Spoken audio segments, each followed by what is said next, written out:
যারা আধুনিক ফুটবলের মোটামুটি খোঁজ রাখেন, মানে একটু ফুটবল ব্যাপারটা শুনছেন, তারা একই সঙ্গে ফার্গি টাইম শব্দটাও শুনছেন। ওই যে ম্যাচ শেষ হয়ে আসতেছে, 85 মিনিট, 86 মিনিট, 90 মিনিট হয়ে গেছে, 91 মিনিট হয়ে গেছে, স্যার অ্যালেক্স ফার্গুসন বারবার ঘড়ি দেখাচ্ছেন রেফরিকে। যদি লিড থেকে থাকে তাহলে রেফরির উপরে চাপ তৈরি হচ্ছে যে খেলা বন্ধ করো, এখন আমার পক্ষে রেজাল্ট দিয়ে দাও। আর না হয় তার খেলোয়াড়দের উপরে চাপ তৈরি হচ্ছে যে this is time, you have to come back, you have to come back. এবং স্যার ফার্গুসনের ম্যানচেস্টার ইউনাইটেড দেখাইছে সেটা। আপনি পৃথিবীর ফুটবলের খোঁজ নিতে গেলে দেখবেন যে ডাইং মোমেন্টে কিভাবে ম্যাচ জিতে আসতে হয়, সেটা স্যার ফার্গির ম্যানচেস্টার ইউনাইটেডের চেয়ে ভালো কেউ পারে নাই।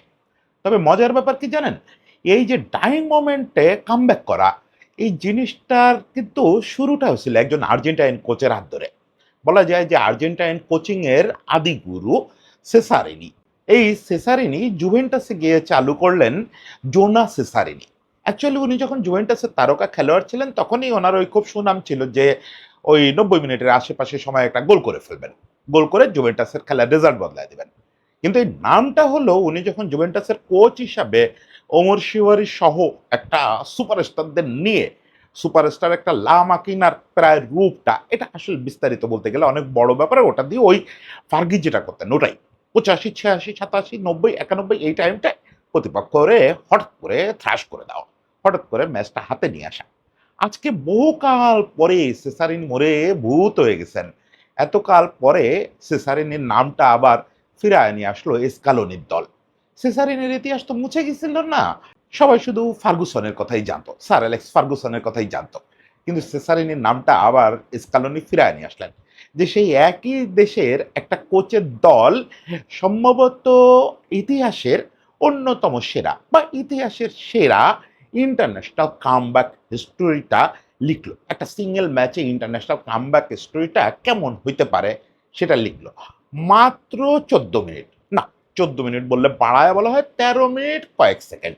এই সময়ের একটা ব্যবধানে 2-0 ডাউন থেকে 3-2 ম্যাচ জিতে বের হয়ে গেল আর্জেন্টিনা। এটা নিশ্চয়ই নিশ্চয়ই নিশ্চয়ই আন্তর্জাতিক ফুটবলে মানে জাতীয় দলের ফুটবলে সবচেয়ে বড় ডাইং মোমেন্ট কামব্যাক। আমরা আজকে একটু ডাইং মোমেন্ট কামব্যাক নিয়ে গল্প করব। অবশ্যই উদাহরণ হিসাবে দু একটা ফার্গি টাইমের গল্প আসবে এর ভিতরে। এই বিশ্বকাপ ফুটবলের বাইরে কেমন আমরা এরকম ডাইং মোমেন্ট কামব্যাক দেখছি তার দু একটা বললো। এবং বিশ্বকাপে যে এরকম হয় নাই এই নিশ্চয়তাটা আমরা প্রমাণ করব।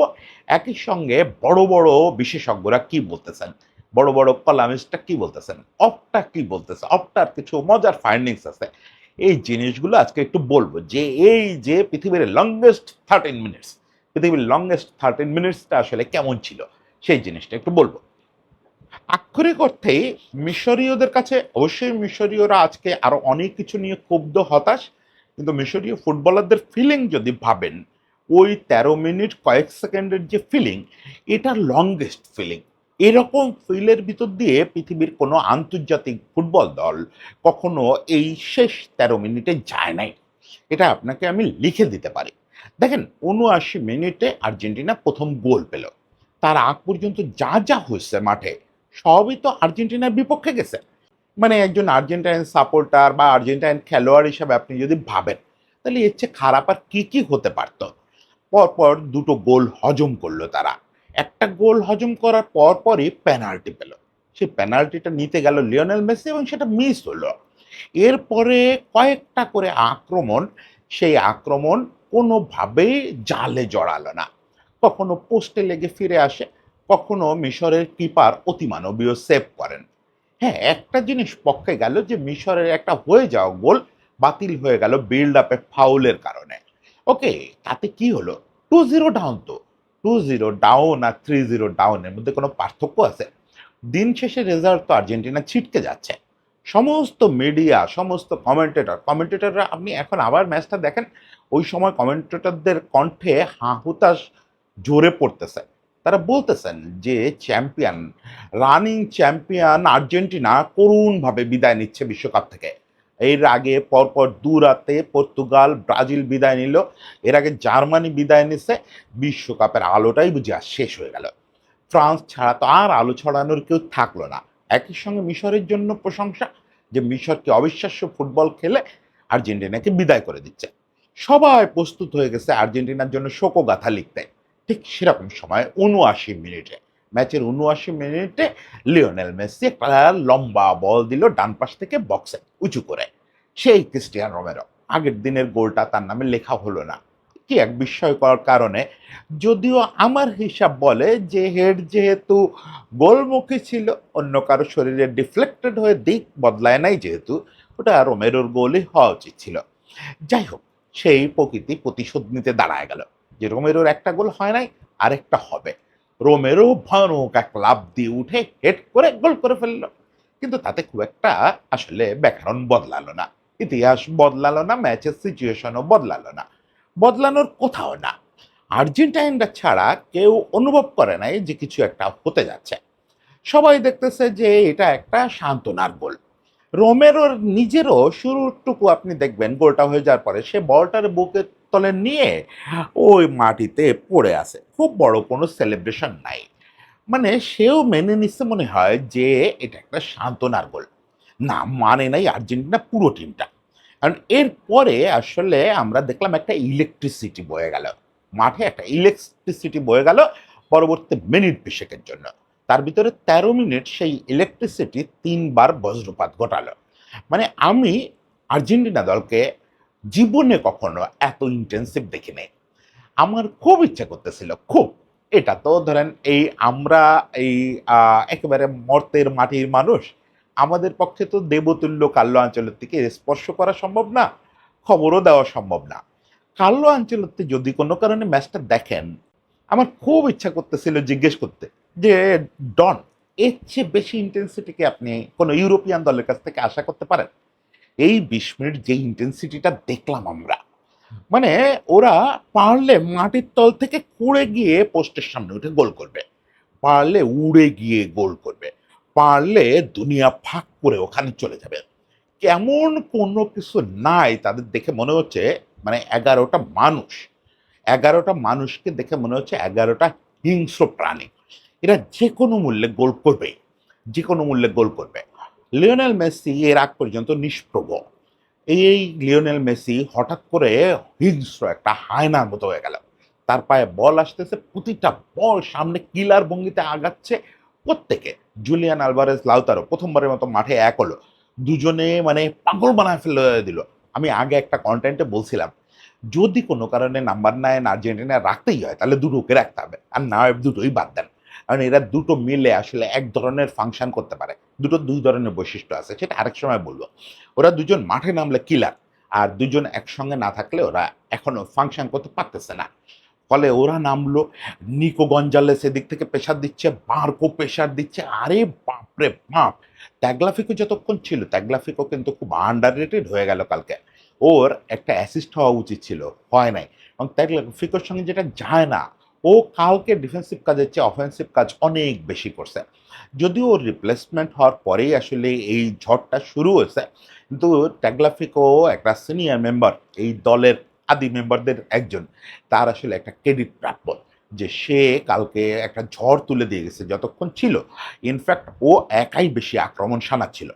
এনজো এবং ম্যাক এরা দুজন শুরু থেকে ফাংশনাল ছিল, কিন্তু ওই সময়টায় বললাম যে কার কথা বাদ দেব, কাউকে বাদ দেওয়ার সুযোগ নেই। সবার ভিতরে একটা বিদ্যুৎ তরঙ্গ দেখা যাচ্ছিল। ওই বিদ্যুৎ তরঙ্গের ১৩ মিনিটের ধকল কেউ নিতে পারতো না। দেখেন, অনেক তর্ক বিতর্ক হবে, হয়তো আর্জেন্টিনার পক্ষে গেছে অনেক কিছু, বিপক্ষে গেছে, এগুলো নিয়ে ইতিহাস বিচার করবে। আমরাও ইতিহাসকে নানাভাবে পড়ব, আমি আমার মতো করে পড়ব। যারা আর্জেন্টিনার কালকে ওই আর্জেন্টিনার প্রতি পক্ষপাত হয়েছে, তারা তাদের মতো করে পড়বেন, বলবেন। আমি কোনোটাই অন্যায় দেখি না।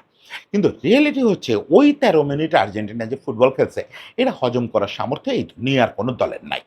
এটা যদি বিশ্বাস না করি আমরা, এটা যদি আমরা না বুঝি, তাহলে আমরা ফুটবল থেকে অনেক দূরে আছি।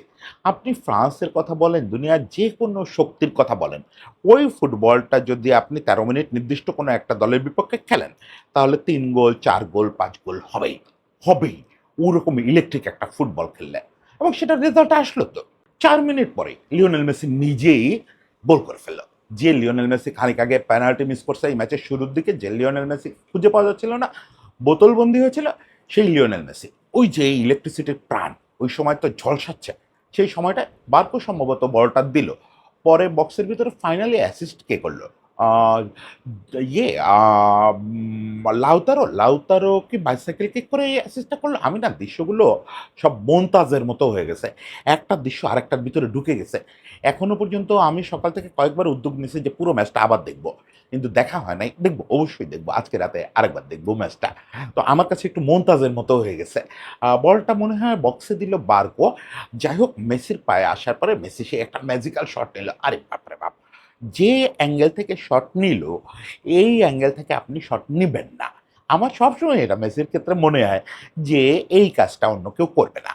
মেসির জায়গায় যে কেউ হলে অন্য একটা জায়গা থেকে বল দেবে। যে জায়গা থেকে সে বলটা দিছে এটা দুরাহতম জায়গা তার জন্য। তার জন্য দুরাহতম জায়গা, এবং কোণা বেছে নেওয়ার জন্য কোণাটা মানে কোণাটা সঠিক। যেইখানেই বল পাঠালে সবচেয়ে কঠিন। কিন্তু আপনি কয়টা ডিফেন্ডারের ফাঁক দিয়ে পাঠাবেন? সেই কাজ করলো, গোল। পরের ১০ মিনিটে আর্জেন্টিনা যদি আরো গোটা ২-৩ গোল দিয়ে ফেলতো আমি অবাক হতাম না। মানে প্রতিটা সেকেন্ড তারা গোলের চান্স তৈরি করতেছে। বিগ, বিগ চান্স তৈরি হচ্ছে। বিগ, বিগ থ্রেট তৈরি হচ্ছে। মিশর ওই ২-২ হয়ে যাওয়া মাত্র মিশর আসলে কোলাপস করে গেছে। ওই একটা প্যানিক সিচুয়েশন বলে এটা, হঠাৎ সাডেন প্যানিক। এই সাডেন প্যানিকে মিশর মাঠ থেকে নাই হয়ে গেছে। মনে হচ্ছে আর্জেন্টিনা একাই খেলতেছে। যেমনটা আর্জেন্টিনা আসলে ওই যে বাতিল গোলটা, ওই বাতিল গোলটা বাতিল হয়েছে বটে, কিন্তু ওটা আর্জেন্টিনাকে প্যানিক স্টেটে ঠেলে দিছিল। আর্জেন্টিনা এরপর থেকে ওই প্রথম গোলের আগ পর্যন্ত, খানিক আগ পর্যন্ত প্যানিক স্টেটে ছিল। ওটা কাটায় উঠছে, ওটা তারা সেসারিনি টাইমসে ঢুকে গেছে। কিন্তু আর্জেন্টিনা আবার যে 2-2 করছে, সেই মিশর নাই হয়ে গেছে। মিশর মাঠে ছিলই না। আর্জেন্টিনা একা একা খেলতেছে। এই সময় যদি আরো ৪-৫টা গোল হতো আমি অবাক হতাম না। শেষ পর্যন্ত সেই গোলটা হলো না। সে সময় আমরা আসলে মানসিকভাবে ১২০ মিনিটের প্রস্তুতি নিচ্ছিলাম। আমি প্রথমত দেখেন, আমার যদি এক্সপেরিয়েন্স বলি তাহলে আমি প্রথমত ৬০ মিনিটের দিকে প্রস্তুতি নিচ্ছি যে প্রথম আজকে কনটেন্টই দিব না রাতে। কথা বলব না। আমার ওই মানসিক শক্তি নাই। আমি অত মানে অনেকে আমাকে এখানে প্রশ্ন করেন যে আমি নিরপেক্ষ কনটেন্ট করি না কেন? ভাই নিরপেক্ষ তো ২২-২৩ বছর দেখাইছি। এখন আমি আনন্দ করতে, পক্ষপাত করতে এই চ্যানেলটা খুলছি। এখানে আমি আমার বাংলাদেশ, আর্জেন্টিনা, মেসি, আমার যেসব পছন্দের ব্যাপার-স্যাপার সেগুলো নিয়ে আড্ডা দেই। Nothing about news, nothing about নিরপেক্ষতা। ফলে আমি ভাবছি আজকে রাতে আর কনটেন্টই করতে পারব না। ওই শক্তি নাই আর গায়ে। তারপরে যখন ২-২ হলো, তখন ভাবতেছি এরকম টেন্সড একটা ম্যাচ, একটা কনটেন্ট করতে হবে। কিন্তু হারার কনটেন্টই তো করব। আরো ১২০ মিনিট জাগতে হবে। তা মানে যদিও ম্যাচটা কালকে আর্লি ছিল, জাগাটা কঠিন ছিল না। কিন্তু খুব মানে ক্লান্তিকর, শুষে নিয়ে যাচ্ছিল এই ম্যাচের এই ইনটেনসিটি। এবার ১২০ মিনিটের প্রস্তুতি নিয়ে ফেলছি। ৯০ মিনিট পার হয়ে গেছে। অ্যাডেড টাইম চলতেছে। অ্যাডেড টাইম দিল বোধহয় ৭ মিনিট। হঠাৎ করে কোত্থেকে এনজো ফার্নান্দেজ। আরে বাবা রে বাবা! সেই এনজো ফার্নান্দেজ হেড করে গোল করে ফেলল। ম্যাকের জন্য কষ্ট লাগতেছে আমার। যদিও ম্যাক আর এনজোর বন্ধুত্ব সবচেয়ে বেশি। ওরাই সবচেয়ে আনন্দ করছে একসঙ্গে। কিন্তু ম্যাক গোলটা ওই শুরুতে মিস করল। কি সুন্দর গোল! সেই হেড থেকে গোল করলো এসে এনজো। এনজো লিড জয় নিশ্চিত করে দিল। এরপরে অনেকক্ষণ খেলা চলল। যেহেতু অ্যাডেড টাইমে গোল হয়েছে, ওই ডাইং মোমেন্টে অনেকগুলো গোল হয়েছে। ফলে ৭ মিনিট ঘোষণা করা হলো বটে। ১১ মিনিট না ১২ মিনিট পর্যন্ত, ৯০ মিনিটের পরেও খেলা চলল। ডাইং মোমেন্ট চলতেছে, চলতেছে। আমি ভাবতেছি ভাই নাটকের শেষ বোধহয় হয় নাই। এই বোধহয় ফ্রান্স আর্জেন্টিনা ফাইনাল। আরও গোল হবে কি জানি, মিশরীয়রা না এখন ফিরে আসে। যাই হোক, শেষ পর্যন্ত ৩-২ এই শেষ হলো। এখন আমরা যদি ইতিহাসের দিকে তাকাই, এরকম ডাইং মোমেন্ট কামব্যাককে বিশ্বকাপে আমরা দেখছি? না, দেখি নাই। বিশ্বকাপে ৭০ মিনিট স্পর্শ করে ফেলার পরে কোনো দল ২-০ লিড ওভারকাম কখনো করে নাই। এটা আমাদের অনুমান করতে হয় নাই। একটা সুবিধা হচ্ছে যে এগুলো তো ফুটবলের রেকর্ড খুব ভেজাইলা জিনিস। ক্রিকেটে যেমন ওই ক্রিক ইনফোতে ২-১ টা লিখলেই পেয়ে যাই। আমি ফুটবল একেই ওটা পারি না অপটা-টপটায় ঠিকমতো খুঁজতে। আর হচ্ছে রেকর্ড কিপিংও খুব দুর্বল। তবে এটা অপটার হাতে আছে। আর অপটা ম্যাচ শেষে যে অ্যানালিসিস প্রকাশ করছে, ওখানে পরিষ্কার লিখছে যে বিশ্বকাপ ইতিহাসে কখনো 69 মিনিট থেকে শুরু করে পরবর্তী সময়ের মধ্যে ২-০ ডাউনকে কেউ ওভারকাম করতে পারে নাই।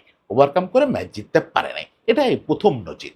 ফলে অপটার এই সাক্ষী আমরা নিয়ে নিলাম। তাতে বুঝলাম যে আর তাহলে খুঁজে, খুঁজে দেখার দরকার নেই যে বিশ্বকাপে এরকম নাটকীয় কামব্যাক, ডাইং মোমেন্ট নাটকীয় কামব্যাক আর হইছে কিনা?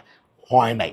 আমরা এবার উঠে পড়ে লাগলাম যে একটু বৈশ্বিক বিবেচনায় দেখা যাক যে আর্জেন্টিনার মিশরের বিপক্ষে এই কামব্যাকটা আসলে কত বড় কামব্যাক।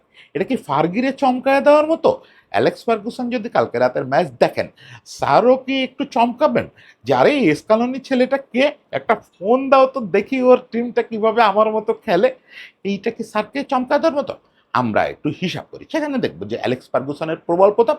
আমরা নিব, দেখব যে পৃথিবীর সর্বকালের ইতিহাসের সবচেয়ে চমকপ্রদ যে ডাইং মোমেন্ট কামব্যাক, সেটা ওই ফার্গুসনের টিমেরই।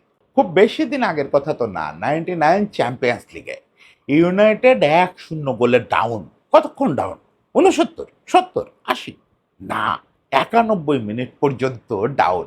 মানে স্টপেজ টাইমের খেলা শুরু হয়ে গেছে, এক্সট্রা টাইমের খেলা শুরু হয়ে গেছে, তখনও ইউনাইটেড 1-0 টেইল করতেছে। ইউনাইটেড ম্যাচে আর নাই। সেই সময় ফার্গির ঘড়ি কথা বলে উঠল। ফার্গুসন ওই ইঙ্গিতকে করছিলেন ওদিন জানি না, কিন্তু আমি নিশ্চিত যে অলৌকিকভাবে ফার্গুসনের ঘড়ি কথা বলা শুরু করছিল।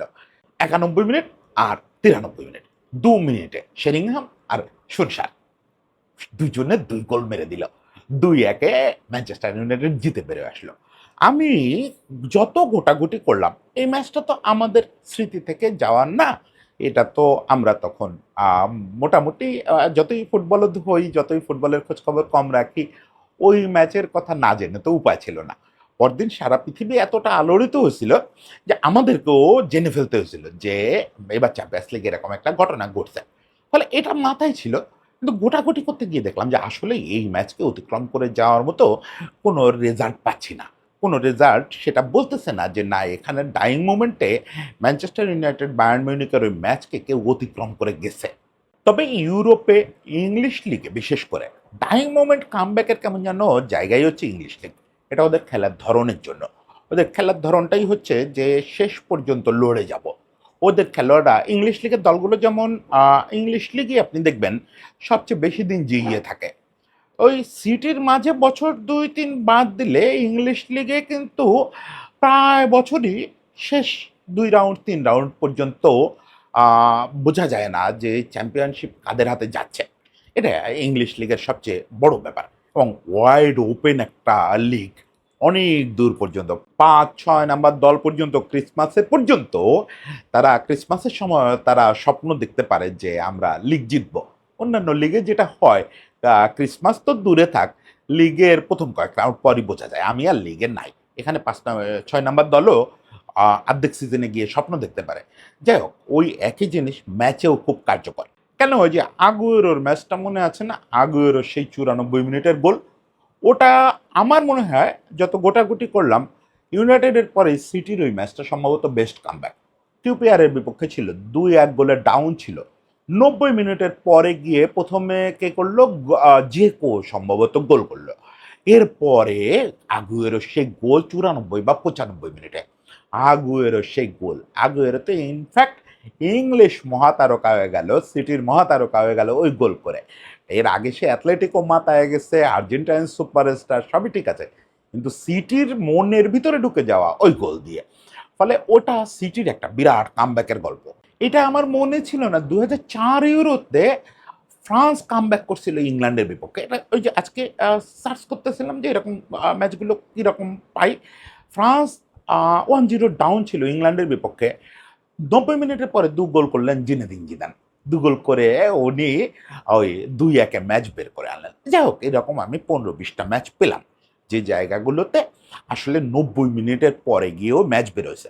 কিন্তু একটা মজার ব্যাপার কি জানেন, এই ম্যাচগুলোতে এই যে ইন্টারন্যাশনালি ক্লাব ফুটবলে, আবারও বলি যে ইউরোপিয়ান ফুটবলে এটা বেশ ভালো সিনারিও, কমন সিনারিও, যে 80 মিনিট পার হয়ে যাওয়ার পরে, 88 মিনিট পার হয়ে যাওয়ার পরে ওই রেজাল্ট টেবিল পুরা উল্টায় ফেলা, এই জিনিস হয়। কিন্তু 2-0 ডাউনকে 3-2 বানানো, এটা কিন্তু ইউরোপের ফুটবলেও খুব কমন সিনারিও না, সেটা ওই 13 মিনিটের স্প্যানে। আপনি বলতে পারেন যে বিশ্বকাপেই তো আমরা প্রায় এরকম দৃশ্য দেখছি। বিশ্বকাপের লেট কামব্যাকে 2-0 ওভারকাম করার দুটো ঘটনা খুব মনে পড়বে আপনাদের অনেকেরই। একটা তো রিসেন্ট পাস্ট 2018 বিশ্বকাপে বেলজিয়াম 2-0 ডাউন হয়ে গেছিল জাপানের বিপক্ষে। কিন্তু ওরা 60 মিনিটের পর কামব্যাক শুরু করে, প্রথম গোল করে 60+ মিনিটে। তারপরে শেষ গোলটা আবার এক্সট্রা টাইমের বেশ খানিকক্ষণ পরে গিয়ে মোটামুটি 30 মিনিটের কাছাকাছি একটা স্প্যানে ওরা 3 গোল করে 3-2 করে। এটাকে টাইমের বিবেচনায় এই আর্জেন্টিনা মিশরের এই ম্যাচের সবচেয়ে কাছে রাখা যায়। বেলজিয়াম জাপান ওই ম্যাচটা ওরাও 2-0 ডাউন ছিল, সেটাকে 3-2 করে ম্যাচ বের করে নিয়ে যায়। তবে 2-0 ডাউন থেকে 3-2 করার সবচেয়ে ড্রামাটিক ঘটনা ওটা আমাদের মনে করা সম্ভব না। আমরা আমাদের জেনারেশন পর্যন্ত ওটা লাইফ স্পান সাপোর্ট করে না। 1970 কোয়ার্টার ফাইনালে ওটা বিশ্বকাপের লিজেন্ডারি ইতিহাস বলা হয় ব্রেন ফেড ম্যাচ। ওটা পশ্চিম জার্মানি 2-0 ডাউন ছিল ইংল্যান্ডের বিপক্ষে, এবং সেটাও ওই 60 মিনিট পর্যন্ত। সেখান থেকে কাইজারের দল প্রবল কামব্যাক শুরু করে, তবে অনেক সময় লাগছিল। ওটা 120 মিনিটে গড়াইছিল ম্যাচ। 120 মিনিটেরও প্রান্তের দিকে, মানে 110 মিনিট পার করে গিয়ে তারা 3-2 করতে পারছিল। অবশ্যই ওটা ওয়ার্ল্ড কাপ ক্লাসিকের একটা কামব্যাকের একটা বিরাট নজির। কামব্যাকের একটা পাগলামি হয়েছিল 66 কোয়ার্টার ফাইনালে। এগুলো ঘুরতে গিয়ে দেখলাম, মুখস্থ করে তো আর বসে নাই। পর্তুগাল আর উত্তর কোরিয়া। উত্তর কোরিয়া 3-0 গোলে পর্তুগালরে ডাউন করে দিছিল। ইউসোবিওর পর্তুগাল। আপনি কল্পনা করতে পারেন আজকে মেসির আর্জেন্টিনা মিশরের কাছে ডাউন হয়ে যাওয়াটা যেরকম, ইউসোবিওর পর্তুগালও ডাউন হয়ে যাওয়াটা সেরকম। না, ইউসোবিওর আশেপাশে অত বড় বড় ফিগার ছিলেন না, কিন্তু ইউসোবিও নিজে তো ছিলেন। ইউসোবিওকে এখনো অতিক্রম করে যাওয়ার কল্পনা অনেকের করা উচিত না। ইউসোবিও ওই ম্যাচে নিজে হ্যাটট্রিক করে 5-3 করে বের হয়ে গেছিলেন। 2-0 ডাউন না, কিন্তু 3-0 ডাউন ছিল কোরিয়ার বিপক্ষে, উত্তর কোরিয়ার বিপক্ষে। সেখান থেকে হ্যাটট্রিক সহ 5টা গোল করছে ইউসোবিওর পর্তুগাল। ওই 3টা ওর ভিতরে ইউসোবিওর নিজের গোল। 5-3 করে বের হয়ে গেছে, কিন্তু সেই স্প্যানটা অনেক লম্বা। উত্তর কোরিয়া 30 মিনিটের মধ্যে 3-0 লিড নিয়ে নিয়েছিল। এরপর থেকে পুরোটা সময় জুড়ে 5 গোল করছে, যদিও এটারে লেট কামব্যাক কোনোভাবেই বলা যায় না। ফলে এটাকে আমি ওই তালিকায় না রাখলেও এই ম্যাচটাকে আমি বলবো যে কামব্যাক, নিষ্ঠুর কামব্যাক কাকে বলে সেটা ইউসোবিওর কাছ থেকে শেখা যেতে পারে। যে তুমি আমাকে 3-0 ডাউন করে দিছো, কিচ্ছু যায় আসে না, আমি আছি, আমি একাই 3টা দিয়ে দিব। 1970-এর জার্মান টিমকে বোধহয় এরকম খুব কামব্যাকের ড্রামা লিখতে হয়েছিল কাইজারের টিমটাকে। ওইবার তারা ইতালির বিপক্ষেও একটা 4-3 ম্যাচ জিতছিল, সেটাও জাস্ট উল্লেখ করার জন্য উল্লেখ করতেছি। মোটেও ডাইং মোমেন্ট কামব্যাক হিসাবে এই আর্জেন্টিনা ম্যাচটার সঙ্গে কম্পেয়ার করা যায় না, কারণ ওটা 2-0 ডাউন হয়েছে পশ্চিম জার্মানি, পরে আবার ইয়েরা ব্যাক করছে, ইতালি ব্যাক করছে, আবার এক্সট্রা টাইমে গিয়ে জার্মানি ডমিনেশন দেখাইছে, আবার ফিরে আসছে ম্যাচে। সব মিলে 4-3 গিয়ে শেষ হয়েছে 120 মিনিটে ওই ম্যাচ। কিন্তু ওইটাকে আপনি বলতে পারেন লেট ড্রামার কিং। মানে ওটা শুধু লেট কামব্যাক না, ওটা লেট ড্রামা, দুই দলই সমানে। মানে এটারে বলে brain fade match of football history. ফলে ব্রেন ফেড ম্যাচের সঙ্গে কম্পেয়ার করলে আমি আবার সবাইকে আগায় রাখবো সবার থেকে ওই 2022 ফাইনালকে, ফ্রান্স আর্জেন্টিনা। তো আর্জেন্টিনা অলরেডি আমার র্যাঙ্কিংয়ে ব্রেন ফেড ম্যাচের 1 নম্বরে উঠে গেছে আগের বছর ফাইনালে। এবার তারা লেট কামব্যাকের 1 নম্বরে উঠে গেল। দেখেন বেলজিয়ামের ম্যাচটা ছাড়া, জার্মানির ওই ম্যাচটা ছাড়া আর তো আর্জেন্টিনার মতো ঠিক হুবহু এই ঘটনা, মানে 2-0 ডাউন থেকে শেষ দিকে এসে 3-2 করা, এটা তো এর আগে ঘটে নাই। ফলে সেখানে আমরা দেখলাম টাইম ডিউরেশন অমুক তমুকে আর্জেন্টিনা মাত্র 13 মিনিটে, যেখানে বাকিরা আধা ঘন্টায়, কেউ কেউ 40 মিনিটে কাজটা করছে, সেখানে 13 মিনিটের একটা স্প্যানে প্রতিপক্ষরে শেষ করে দিয়ে 3-2 করে ফেলছে। ফলে আর্জেন্টিনা দুটো সিংহাসন নিজের করে নিল, ব্রেনফেডও কামব্যাক, লেট কামব্যাকেরও। এখন এটা দেখেন কত বড় তাৎপর্যপূর্ণ ঘটনা, সেটা আপনি অপটার অ্যানালিসিসটা পড়লেই বুঝবেন। অপটা একটা সুন্দর অ্যানালিসিস করছে। এই জাতীয় টেন্সড ম্যাচগুলোর পরে খুব মজা হয়, বা ভালো ম্যাচের পরে অপটার অ্যানালিসিসটা, ওদের অ্যানালিসিস তো হচ্ছে আপনার খুব বস্তু ব্যক্তি নিরপেক্ষ। ওরা শুধু নানা রকম ডাটা দিয়ে অ্যানালিসিস করে। ওটা পড়লে আবার একটা অন্যরকম ফিল আসে। ওখানে ওরা লিখতেছে যে যখন পর্যন্ত আর্জেন্টিনা প্রথম গোল দেয় নাই, তখন ওই যে প্রবাবিলিটি থাকে না ক্রিকেটে, আপনারা প্রায়ই দেখেন ম্যাচ চলাকালে দেখাতে থাকে কার জয়ের সম্ভাবনা কতটুকু। অপটার কিন্তু একটা প্রবাবিলিটি দেখাতে থাকে। অপটার ওই প্রবাবিলিটি আর্জেন্টিনাটা নামতে নামতে কোথায় নামছিল জানেন? যখন আর্জেন্টিনা 79 মিনিটে গোল করলো, তার আগ মুহূর্ত পর্যন্ত ওটা 0.2% নেমে গেছিল, 1% সম্ভাবনাও ছিল না। মানে ইয়েটা প্রবাবিলিটি আর্জেন্টিনার জয়ের সম্ভাবনা নামতে নামতে 0.2-তে নেমে গেছিল। এবং আপনার যিনি অ্যানালিসিসটা লিখছেন ভদ্রলোকের নাম ভুলে গেছি, উনি বলছেন যে এখান থেকে 0.2 মানে 1-এর নিচে নেমে যাওয়ার পরে, প্রবাবিলিটি নেমে যাওয়ার পরে উনি তার জ্ঞানত কোনো ম্যাচে প্রতিপক্ষরে কামব্যাক করতে দেখেন নাই। ওয়াল স্ট্রিট জার্নাল এটারে বলছে যে 13 মিনিটের একটা ঝড়, যেটা বিশ্বকাপ ইতিহাসের আগে কখনো দেখে নাই। তারা এটা নিয়ে নানা রকম বিশ্লেষণ দিছে। ওয়াল স্ট্রিট জার্নালের হচ্ছে যে পুরো বিশ্বকাপটাই অন্যরকম একটা মাত্রা পেয়ে গেল। এই বিশ্বকাপের বিতর্ক, ওই ম্যাচটার বিতর্ক, অমুক তমুক সবই তারা বলছে। বলছে যে এই ম্যাচটা সম্ভবত 2026 বিশ্বকাপকে আসলে পুরোপুরি জমায়ে ফেললো। 2026 বিশ্বকাপের একটু জমতে কোথায় যেন বাধা ছিল, কোথায় যেন বাকি ছিল। এই 13 মিনিট হচ্ছে বিশ্বকাপের ভাগ্য নির্ধারণী 13 মিনিট, ডিফাইনিং 13 মিনিটস ওরা বলতেছে। আমার কাছে সকাল উঠে সবচেয়ে ভালো লাগছে স্পোর্টস ইলাস্ট্রেটেড লেখাটা। আমি দুটো লেখাই আপনাদের করব, পড়ার সুপারিশ করব। একটা হচ্ছে অফটার অ্যানালিসিসটা পড়ে মজা পাবেন, প্রচুর ডাটাবেস কথাবার্তা আছে যেগুলো দেখলে নিজেই চমকায় উঠবেন যে তাই নাকি, তাই নাকি। আর স্পোর্টস ইলাস্ট্রেটেডটা পড়তে পারেন হচ্ছে আপনি যদি আবেগের কাঁপুনিটা টের পাইতে চান। শুধু সম্ভবত আর্জেন্টিনার ওই কয়েকজন মানুষ দেখতে পায় নাই, ওই মাঠে থাকা ওই কয়েকজন মানুষ, তারা নিজেদেরকে কোয়ার্টার ফাইনালে নেওয়ার জন্য যে কাজটা করা দরকার ছিল, একমাত্র যে উপায়টা ছিল সেটা হচ্ছে একটা সংক্ষিপ্ত বিস্ফোরণ ঘটানো, যেটা পারমাণবিক বিস্ফোরণকেও হার মানায় দেবে। সেই বিস্ফোরণটা তারা করে মাঠ ছাড়ছে। এটাতে বোঝা যায় যে যতই অফুটবলীয় বিতর্ক এই ম্যাচ নিয়ে আমরা করি, সেসব বিতর্ক থাকবে। এইসব বিতর্ক দুই পকেটে নিয়েই চলতে হবে, সারা জীবন থাকবে। হোপফুলি কালকে সকালে আমি একটু কেন ফুটবলীয় বিতর্ক নির্দিষ্ট একটা দলকে নিয়ে বেশি হয়, আর্জেন্টিনাকে নিয়ে বেশি হয়, এটা নিয়ে একটু কথা বলবো। তো যাই হোক, এইসব বিতর্ক থাকবে। একই সঙ্গে এটাও মানতে হবে যে এই যে ফুটবলীয় দৃশ্য, ফুটবলের জায়গা থেকে যদি দেখেন শুধু ফুটবলীয় দৃশ্য, এটার সাক্ষী হওয়াটা একটা বিরল অভিজ্ঞতা। আমরা আর্জেন্টিনার সমর্থক, আমাদের জন্য বিরলের সঙ্গে অত্যন্ত আনন্দদায়ক অভিজ্ঞতা। কিন্তু যারা পরমতম আর্জেন্টিনা বিরোধী, তাদেরও আমার ধারণা এই বিরল অভিজ্ঞতাটা সারা জীবন মনে থেকে যাবে, শুধু ফুটবলীয় কারণে, যে ফুটবলে কি হলো রে ভাই। যাই হোক, যারা জিনিসটা দেখছেন, উপভোগ করতে পারছেন, তাদের সবাইকে অভিনন্দন। যারা জিনিসটা নিয়ে বিরক্ত হয়ে বসে আছেন, তারা বিরক্তিটা একটু সময়ের জন্য ভুলে গিয়ে আবার দেখেন, দেখে মজাটা পান। এইসব মজা কি বারবার পাওয়া যায়? কেন অযথা রাগারাগি করে, কেন দলাদলি করে এসব মজা থেকে বঞ্চিত হবেন? প্রতিপক্ষের সাফল্য দেখলেও মজা লাগে, প্রতিপক্ষের কাছ থেকে বিস্ময়কর পারফরমেন্স দেখলেও অনেক সময় মজা লাগে। সেই মজা দেখার আহ্বান থাকলেও সবাই ভালো থাকবেন।